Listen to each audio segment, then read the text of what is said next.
At Portland's Providence Park, hundreds of guests invited by the governor's office sat shoulder to shoulder without masks, a powerful sign that Oregon is moving past the crisis of the pandemic. Among those in attendance, Hector Calderon, there in the black shirt, Oregon's very first known COVID patient.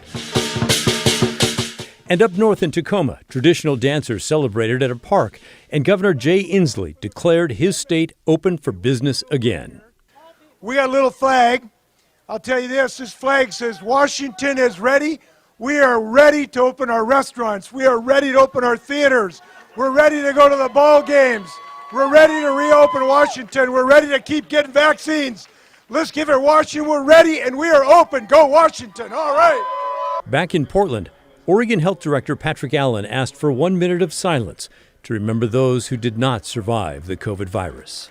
Let's bow our heads for a moment of silent memory for every Oregonian we've lost to COVID-19. Rukaya Adams from the Meyer Memorial Trust recalled how leaders from the black and brown communities confronted the governor and OHA early in the pandemic, worried their communities would face the most harm from the virus. We were critical. We were angry. We were afraid. And they listened. They showed patience in the face of fear and outrage. And you know what?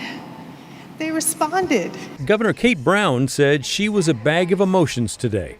She thanked medical professionals and grocery workers and everyone who played a part in helping Oregon get through the worst of COVID. And of course, we are celebrating that today, Oregon is 100% fully open.